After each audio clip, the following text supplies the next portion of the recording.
कोहली से हमें बुलाया गया, कहा गया कि सभी लड़कों को देहरादून जाना है। देहरादून में हमने पूछा सर क्यों? परीक्षा परिणाम घोषित करो, घोषित करो, घोषित करो। संयुक्त परीक्षा परिणाम घोषित करो, घोषित करो, घोषित करो। परीक्षा दोबारा नहीं चाहिए, नहीं चाहिए, नहीं चाहिए। पेपर लीक के बारे में हमसे कहा गया कि आपको ये बोलना है कि पेपर का रिजल्ट घोषित करो। इस बात के नारे लगवाए गए,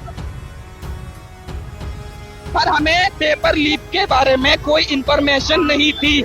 माँ बाप ने घर में खेत पूरे सारे बेच रखे हैं, तब जाके हमें यहाँ रेंट पे रहते हैं। अरे राजधानी के अंदर रहते हैं, देखो कितना किराया है, क्या है, खाना पीना कैसे रहते हैं। एक बीमार पड़ जाते हैं, किसी हॉस्पिटल में नहीं जा पाते हैं। साला पूरा दीमक की तरह, दीमक जैसे दीमक लकड़ी को खाती है, उसने हमारा पूरा प्रशासन ने हमारा पूरा उत्तराखंड खा दिया।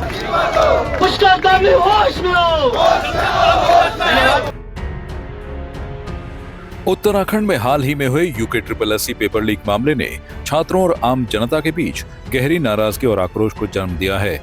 यह विवाद रविवार 21 सितंबर से शुरू हुआ, जब परीक्षा के कुछ ही समय बाद सोशल मीडिया पर प्रश्न पत्र के स्क्रीनशॉट वायरल होने लगे। इस घटना ने युवाओं और बेरोजगार संघ के सदस्यों का गुस्सा भड़का दिया। प्रभावित छात्रों और युवाओं ने तुरंत सचिवालय की ओर मार्च निकालकर प्रदर्शन शुरू किया। पेपर लीक के तीसरे दिन भी आंदोलन जारी रहा और छात्रों की मांगों को लेकर उनकी आवाज तेज होती गई। इस बीच सोशल मीडिया पर एक वीडियो तेजी से वायरल हो रहा है, जिसमें कुछ छात्र पेपर के परिणाम घोषित करने के नारे लगाते हुए दिखाई दे रहे हैं। हालांकि इसका पर्दाफाश उस वक्त हो गया जब हरिद्वार के कुछ छात्रों को बसों में भरकर देहरादून ले जाया गया। छात्रों ने बताया कि उन्हें ज्ञान प्रतियोगिता के नाम पर बुलाया गया, लेकिन वहां पहुंचने पर उनसे पेपर परिणाम घोषित करने के नारे लगाने को कहा गया। छात्रों का कहना है कि उन्हें आंदोलन का केवल एक माध्यम बना दिया गया है, जबकि असली मुद्दा परीक्षा परिणाम की पारदर्शिता और निष्पक्ष परीक्षा प्रक्रिया की मांग थी। इस घटना ने छात्रों की नाराजगी और आंदोलन को और अधिक तेज कर दिया है।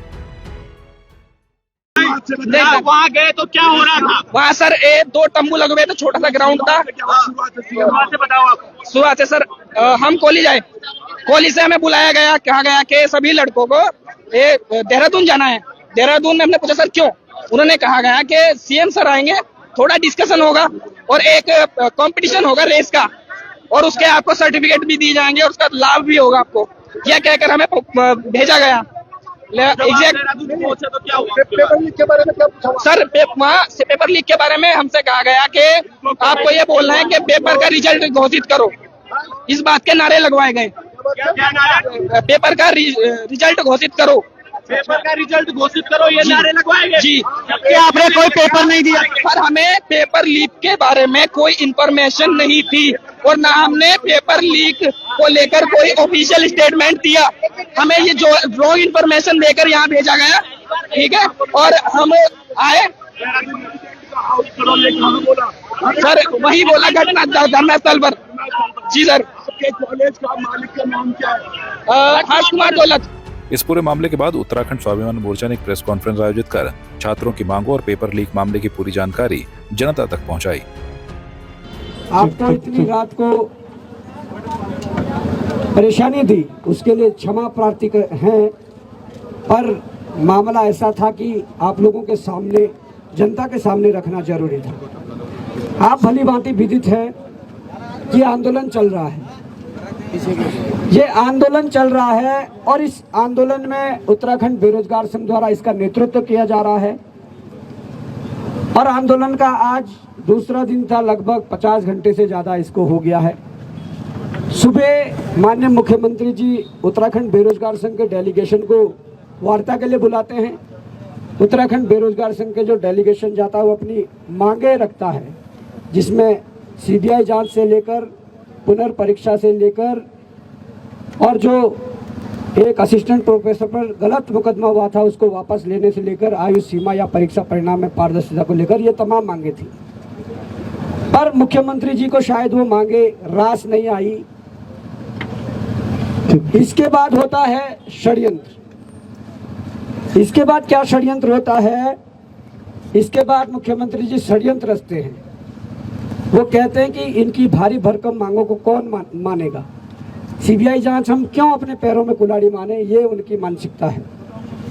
वो षड्यंत्र रचते हैं और परीक्षा बचाने और परीक्षा में सम्मिलित नकल माफियाओं को बचाने के लिए एक षड्यंत्र रचते हैं। वो क्या करते हैं? एक नकली संयुक्त प्रतियोगिता परीक्षा छात्र मंच बनाते हैं। एक नकली संयुक्त प्रतियोगिता परीक्षा छात्र मंच बनाकर हरिद्वार के लक्सर से लगभग 235 बच्चों को बड़ी 4 से 5 बसों में भरकर देहरादून एकता विहार धरना स्थल पर लाते हैं। और ये वो बसें हैं जिस बस के आगे बैनर लगा हुआ है, ये स्क्रीन में भी आपको दिखेगा, बाद में फोटो के माध्यम से भी देंगे। ये बस के आगे बैनर लगा हुआ है जिसमें संयुक्त प्रतियोगिता परीक्षा छात्र मंच लिखा हुआ है।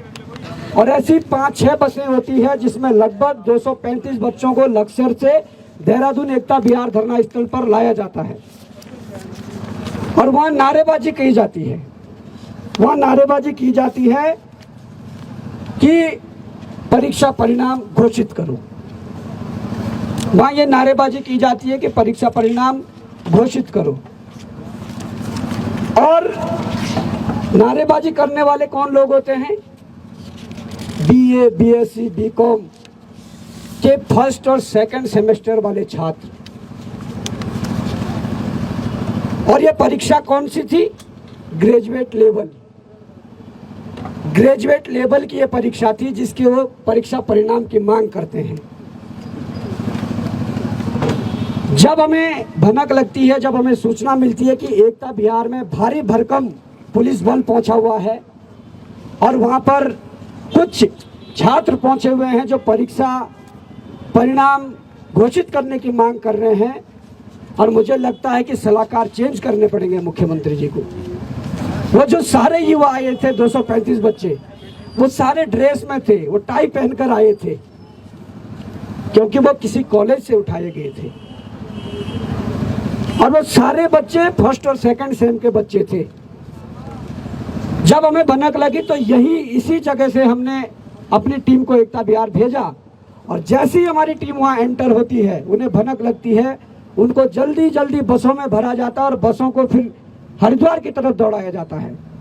हमारे लोग यहाँ से पीछा करते हैं और हमारे लोग अपने उत्तराखंड स्वाभिमान मोर्चा के जो हमारी टीम है ऋषिकेश की, उनको कॉल करती है कि इस प्रकार की घटना हुई है और आप सामने आइए नेपाली फार्म तक और रोकिए। ऋषिकेश की टीम की तत्परता की वजह से नेपाली फार्म में उनको रोका जाता है और तब तक पीछे से जो यहाँ से टीम जाती है वो भी पहुंच जाती है। जब बसों को रोका गया, जब उन छात्रों से पूछा गया, तो उन छात्रों ने बिल्कुल सच्चाई को कबूला, उनसे सच्चाई उगलवाई गई। उन्होंने इस बात को कबूला कि उन्हें कॉलेज से जब ले जाया गया तो उनको कहा गया कि देहरादून मुख्यमंत्री से मिलवाने ले जा रहे हैं और पुरस्कार वितरण भी होगा। अब वो क्या पुरस्कार थे वो हम नहीं जानते, परंतु बच्चों ने इस बात को स्वीकारा है जिसके हमारे पास एविडेंस है। और उन्होंने इस बात को स्वीकारा है कि वहां नारे लगाए गए, हमसे नारे लगाने के लिए बोला गया, जिसमें नारा था परीक्षा परिणाम जारी करो। जो बात उन्होंने कबूल की है, जो बात उन्होंने स्वीकार की है। इसी बीच उत्तराखंड DIPR पर एक पोस्ट अपलोड होती है। ये सरकारी पेज है हमारे उत्तराखंड सरकार का, और उस पोस्ट में लिखा जाता है कि संयुक्त प्रतियोगिता परीक्षा छात्र संघ लिखा जाता है, जबकि जो बैनर लगा हुआ है वो मंच का है। जो ज्ञापन है, जो ज्ञापन मुख्यमंत्री जी को दिया गया, राम भाई ज्ञापन दिखाइए, वो ज्ञापन लेटर पैड बना रखा है संयुक्त प्रतियोगिता परीक्षा छात्र मंच की तरफ से। तो पोस्ट डाली जाती है कि इस मंच की ओर से अनुरोध किया गया है कि जो परीक्षा हुई है वो पूरी तरह पूर्णतः निष्पक्ष, पारदर्शिता एवं नकल विहीन तरीके से संपन्न हुई है। ये उनका कहना है। जो BA, BSc, BCom first year और सेकेंड ईयर या फर्स्ट सेम सेकेंड सेम के बच्चे हैं। अब सोचिए कोई मुख्यमंत्री इतना कैसे गिरता है और क्यों गिरता है। यहाँ आंदोलन चल रहा है, यहाँ वो सारे बच्चे हैं जिन बच्चों ने परीक्षा दे रखी है, वो सारे बच्चे हैं जो लगातार कई सालों से मेहनत कर रहे हैं। अब इसलिए मुझे लगता है कि इसलिए इतने नीचे गिर गए मुख्यमंत्री। उनकी हरकतों से लगता है कि पेपर में छोटी मोटी धांधली नहीं, बड़े स्तर की धांधली हुई है, जिसको बचाने के लिए इस प्रकार के षड्यंत्र करने पड़ रहे हैं कि कॉलेज और स्कूलों के बच्चे मंगवाने पड़ रहे हैं और इन लोगों के खिलाफ नारे लगवाने पड़ रहे हैं परीक्षा परिणाम जारी करवाने के लिए। और इसीलिए वो अपने मंत्रियों विधायकों से भी एक ही लाइन बुलवा रहे हैं कि पेपर लीक नहीं हुआ, 3 पन्ने बाहर आए हैं। अब ये परीक्षा बचाने के लिए षड्यंत्र है और परीक्षा इसलिए बचाई जा रही है। अगर इसमें कई लोगों से लाखों रुपए नहीं लिया होता, करोड़ों रुपए नहीं लिया होता, निश्चित ही ये परीक्षा आज तक निरस्त हो गई होती और आगे की तिथि भी घोषित हो जाती। परंतु इसमें फंसा हुआ है करोड़ों रुपए। करोड़ों रुपए फंसने के बाद इस प्रकार के षड्यंत्र किए जा रहे हैं। यह षड्यंत्र बड़ा है, परंतु इन चोरों का कोई पता नहीं है ये आगे क्या षड्यंत्र करते हैं। ये भी मैं अभी बता दे रहा हूं, कल हो सके कल या परसों में कोई एक और षड्यंत्र हो। जिस खालिद की ये बात करते हैं, मुझे लगता है कि वहां भी क्या षड्यंत्र करते हैं और खालिद से क्या बुलवाते हैं प्रेशर में लाने के लिए। क्योंकि सोशल मीडिया पर कई महीनों से एक पेज चल रहा है, वसूली अभियान मोर्चा का पेज, जिसमें मोस्टली बॉबी पवार, त्रिभुवन चौहान, स्वाभिमान मोर्चा के लोग या बेरोजगार संघ के लोग जो बॉबी पवार के साथ खड़े रहते हैं, उनको बदनाम करने की हर दिन पोस्टें डलती हैं। वसूली अभियान मोर्चा पेज जो है, इस प्रदेश का मुख्यमंत्री एक पुलिस अधिकारी के माध्यम से चला रहा है। इस प्रदेश का मुख्यमंत्री धामी एक पुलिस अधिकारी के माध्यम से चला रहा है। अब गजब की बात ये देखिए कि जब खालिद गिरफ्तार होता है, मीडिया के पास ये खबर देर में पहुंचती है, पुलिस के द्वारा ये खबर बाद में अपलोड की जाती है, पर वसूली अभियान मोर्चा पेज पर यह खबर पहले अपलोड हो जाती है कि खालिद गिरफ्तार हो गया है। तो ये कितनी गंभीर बात है। और मैं अभी कह रहा हूं ना कि पुलिस अधिकारी के माध्यम से मुख्यमंत्री ये पेज चला रहे हैं। मुझे उस पुलिस अधिकारी का नाम पता है, मैं अभी नहीं खोलना चाहूंगा। मुझे उस पुलिस अधिकारी का नाम पता है जो इस षड्यंत्र के पीछे है। अब बात यह है, ये तो स्पष्ट हो गया कि परीक्षा में बड़े लेवल की धांधली हुई है, क्योंकि इस प्रकार के षड्यंत्र तभी किए जाते हैं, इस प्रकार के डेलीगेशन तभी बुलाए जाते हैं।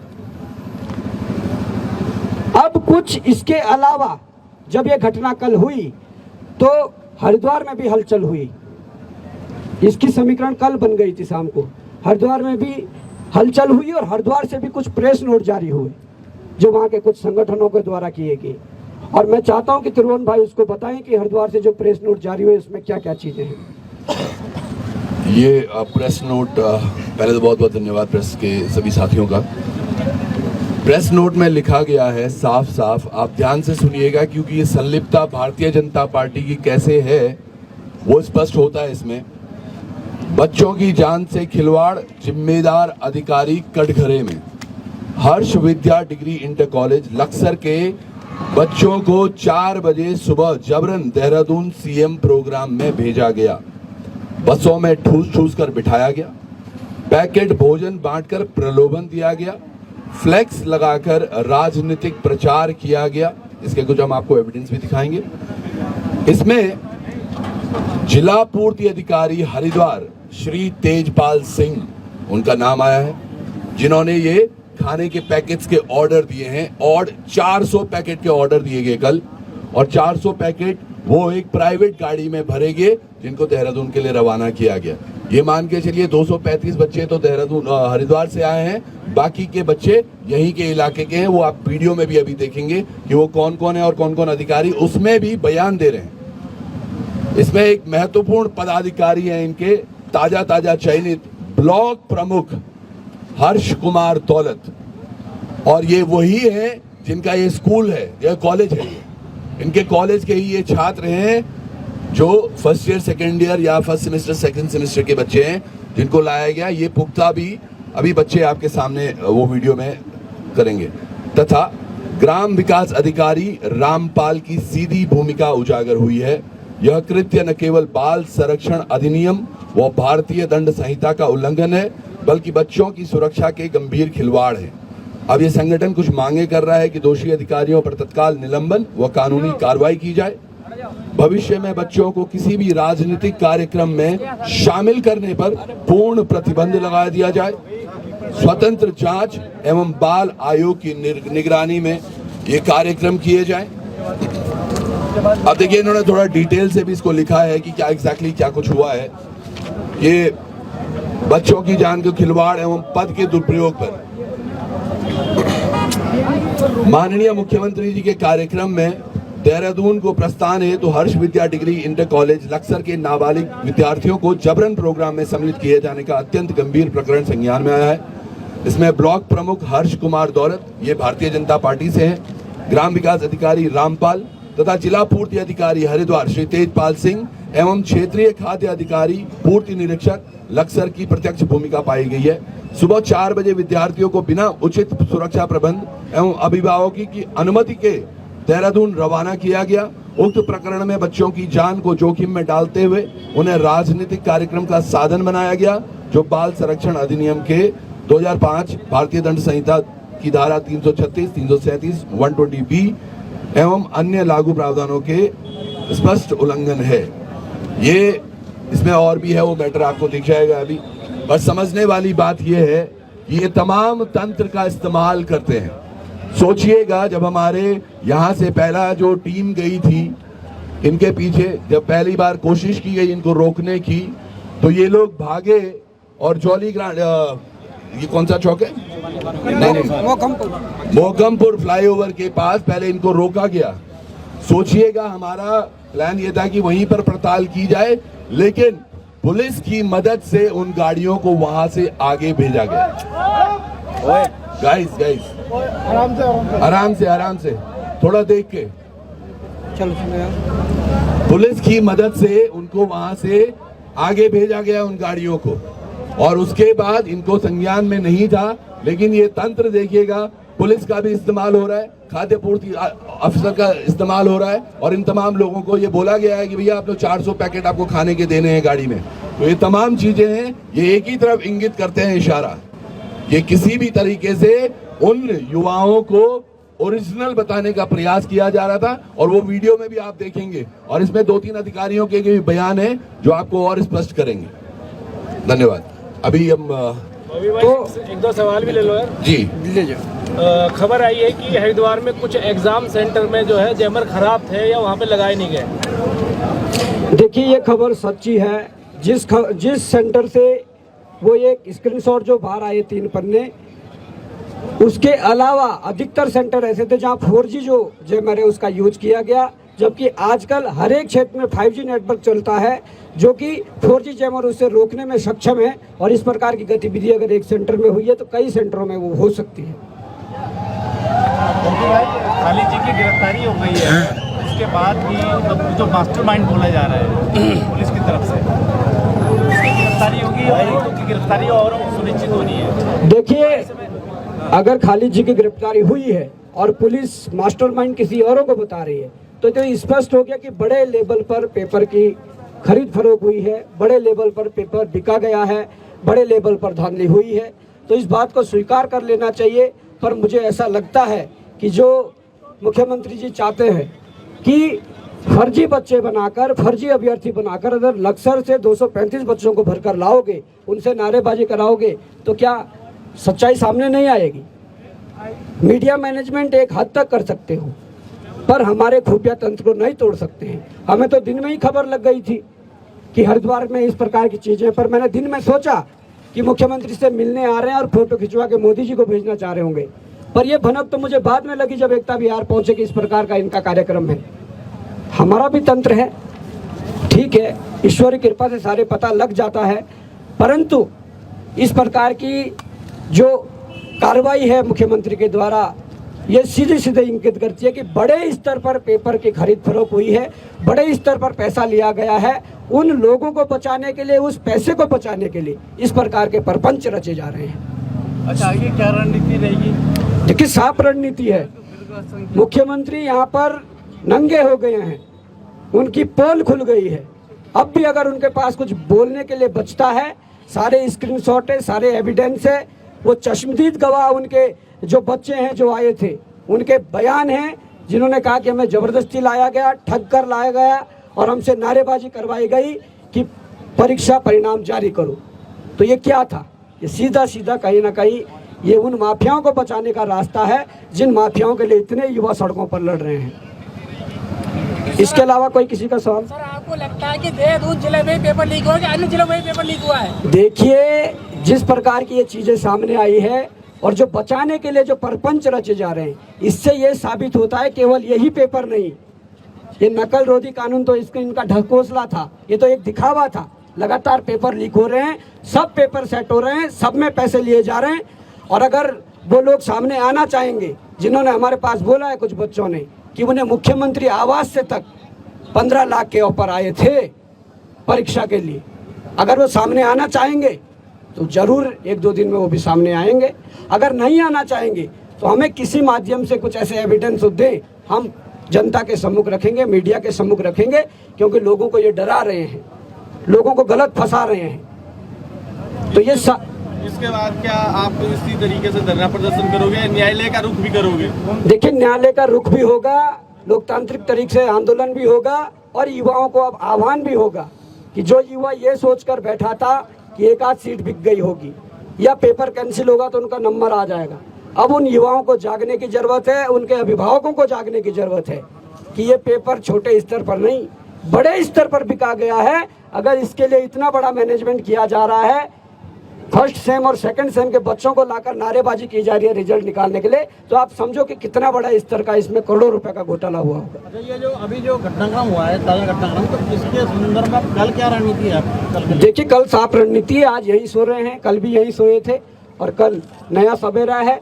पूरे हमारे युवाओं को आह्वान किया गया है और जितने युवा साथी यहाँ हैं, अपने यार दोस्त, अपने भाई बहन जितने भी परिचित हैं, सबको बुलाइए, क्योंकि आपने सारी दशा देख ली है और बाकी दशा आप यहाँ पर स्क्रीन पर देखोगे कि किस प्रकार की चीजें हैं। सॉल्यूशन क्या है इसका? सॉल्यूशन क्या है? हम लंबे समय से मांग कर रहे हैं, आप सीबीआई जांच करिए। सीबीआई ये लाना नहीं चाह रहे क्योंकि इन लोगों के कितने लोग उसमें फंसेंगे, इसलिए ये लाना नहीं चाह रहे। आप सीबीआई लाइए। आज तक इस डर से सीबीआई आप नहीं ला रहे थे क्योंकि आपके लोगों पर अंगुली उठती थी, पर मैं आज के अखबार में पढ़ रहा था, आज के अखबारों में इशारा बॉबी पवार की तरफ भी किया गया था कि बॉबी पवार पर शिकंजा कसा जाएगा। तो अब तो सीबीआई लाने में कोई हर्ज नहीं होना चाहिए, कोई दिक्कत नहीं होनी चाहिए। आप उत्तराखंड में सीबीआई लाइए और बॉबी पवार से शुरुआत कीजिए। बॉबी पवार से सीबीआई जांच की शुरुआत होनी चाहिए और उसके बाद इन दलालों, इन माफियाओं की सबकी जांच होनी चाहिए, तब जाकर इन युवाओं के भविष्य को बचाया जा सकता है, नहीं तो नहीं। जिस तरीके से आज आंदोलन को रोकने के लिए परपंच रचा गया, कल भी ऐसा हो सकता है, तो कल की क्या तैयारी है बेरोजगार संघ? बिल्कुल हो सकता है। जब लक्सर से यहाँ बच्चे कई बसों में भर भर कर पहुंचाए गए, ये कुछ भी कर सकते हैं। मैंने बताया ना कि खालिद गिरफ्तार हुआ है, खालिद से कुछ भी बुलवाया जा सकता है, दूसरा कोई षड्यंत्र रचा जा सकता है।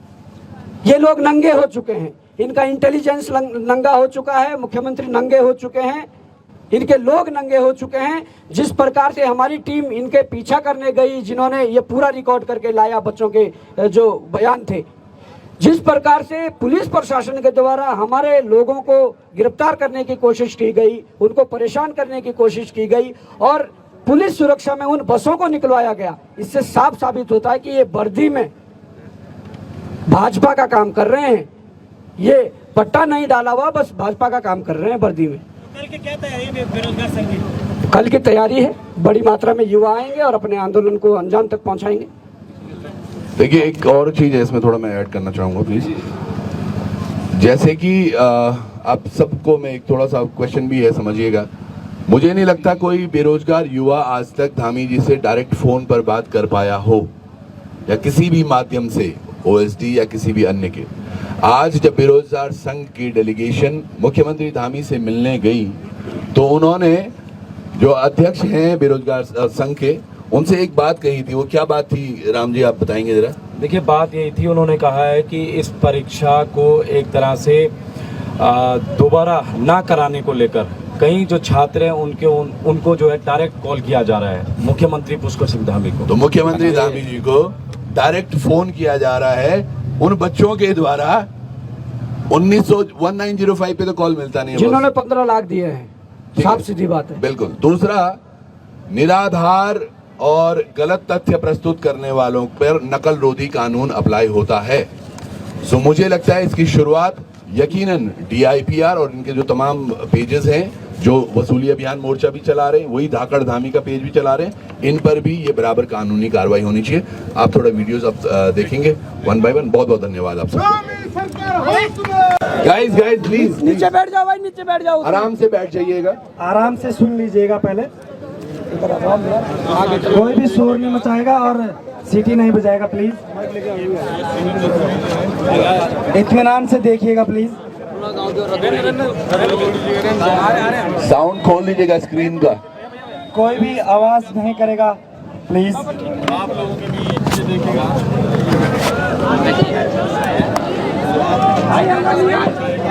कोई भी शोर नहीं करेगा प्लीज साथियों। हल्ला नहीं करेंगे और आगे वाले बैठ विनम्र जाइए। निवेदन है, ये हमारे वहाँ सर एक दो तंबू लगे हुए थे, छोटा सा ग्राउंड था। सुबह से सर हम कोली से हमें बुलाया गया, कहा गया कि सभी लड़कों को देहरादून जाना है। देहरादून में हमने पूछा सर क्यों? उन्होंने कहा गया कि CM सर आएंगे, थोड़ा डिस्कशन होगा और एक कंपटीशन होगा रेस का, और उसके आपको सर्टिफिकेट भी दिए जाएंगे और उसका लाभ भी होगा आपको। ये कहकर हमें एक बात पहले पूछो से सुन लीजिएगा प्लीज। सर पेपर लीक के बारे में हमसे कहा गया कि आपको ये बोलना है कि पेपर का रिजल्ट घोषित करो। इस बात के नारे लगवाए गए, पेपर का रिजल्ट घोषित करो, पेपर का रिजल्ट घोषित करो, ये नारे लगवाए गए जी। हमें कोई पेपर नहीं दिया पर हमें पेपर लीक के बारे में कोई इंफॉर्मेशन नहीं थी और न हमने पेपर लीक को लेकर कोई ऑफिशियल स्टेटमेंट दिया। हमें ये जो रॉन्ग इंफॉर्मेशन देकर यहाँ भेजा गया, ठीक है, और हम आए सर वही बोला घटना स्थल पर। जी सर, कॉलेज का मालिक का नाम क्या है? हर्ष कुमार दौलत। इस विवाद ने राज्य में शिक्षा प्रणाली और भर्ती प्रक्रिया की विश्वसनीयता पर गंभीर सवाल खड़े कर दिए हैं। छात्रों और युवाओं को कहना है कि यदि उनकी मांगों पर ध्यान नहीं दिया गया तो आंदोलन और तेज किया जाएगा। प्रशासन ने अभी जांच शुरू की है और दोषियों की पहचान कर उन्हें कानून के तहत कड़ी कार्रवाई का आश्वासन दिया है। इस पूरे मामले ने न केवल छात्रों को बल्कि आम जनता को भी यह सोचने पर मजबूर कर दिया है कि भविष्य में इस तरह की घटनाओं की रोकथाम के लिए कितने प्रभावी कदम उठाए जा रहे हैं।